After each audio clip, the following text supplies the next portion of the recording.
uonge kibaji mora mora ne dhibedo kuyudo instructions ka wuok kuom duond bura kende mano kauntiere duond bura maintiere ero mar ODM ka oriwore kod sirkal ma bende thothgi gin jo UDA ketogi kama chal nade. Gima adwa wacho ni jok mokawo e ODM chalo loaned players.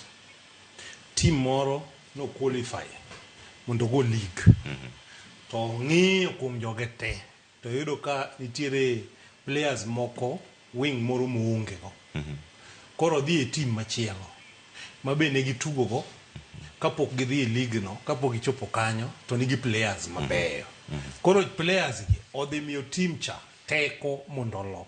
Ing'eni team cha koloyo at the end of the day nyaka supporters mag team machielo ni dhi mor nikech players gi emotimore nade imolucho. Omiyo adwa wacho ni nasewacho machon ni now nikech wan gi jowa e cabinet wabro consult wabro bedo piny gima ber ne Kenya wabro dhiro gima rach ne Kenya ok obiye nikech Kenya ne pinywa wan jo Kenya. ODM en chama mar Kenya, UDA en chama mar Kenya. Kaka pinyo ringo chon, pinyo ok dhi ringo sani ma ng'ato ne paro ni kose yiera ni an legitimate no yiera ni mano kuonga atero sirkanda kaka ane madwaro mano rumo.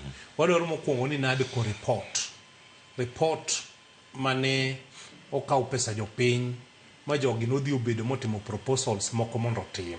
Achiel kuomgi nyogi setimo mar IBC mondo mi kaka yiero commission yiere yo moro moko oegemea kanyachiel. Wadwaro ni jok te ma oseinyore kopitia weche mag maandamano ochulgi, joma osetho ochul. Mar ariyo joma nie jela manomaki kaluwore gi maandamano nikech maandamano ema koro miyo Ruto go cabinet piny manyiso ni joka nok rach, sirikal ema ne rach, koro nyaka gonygi. Joma nigi cases go bedo drop. Polise manotiyo gi rieko gi ngufu gi e yo marach nyaka koro wane ni otera ng'owa e court.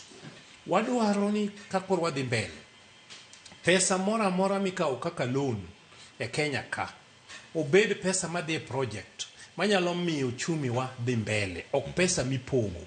Mar ariyo kwadwar neno ni yore te ochiko gweng' achiel milose lam.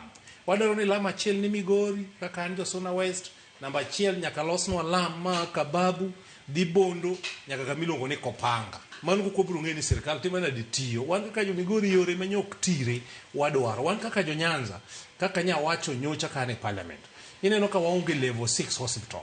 Wadhi Eldoret.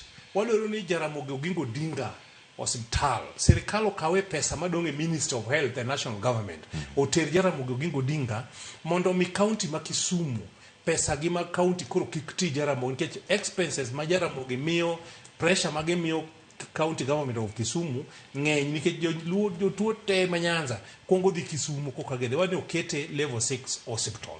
Wadwaro ni sami itimo dongruok ni poge Kenya mangima ma ka ng'ato choko ushuru brother to kowinj malit nikech oneno ka yo moro go lam gwengi, oneno ka hospital moro gero, oneno ka national government tiyo. Sani ng'eni wan joluo ka wang' waneno ka dongruok dhi maber, waneno ka Mbadi ni kacha, waneno ka Wandai ni kacha, wapenjo gi wach kech gin jok mobro romo ginyiso ni tich bro tiyore. Kisolo kuom ushuru tiwinjo maber nikech nitie gi ushuru ni timo gweng'u.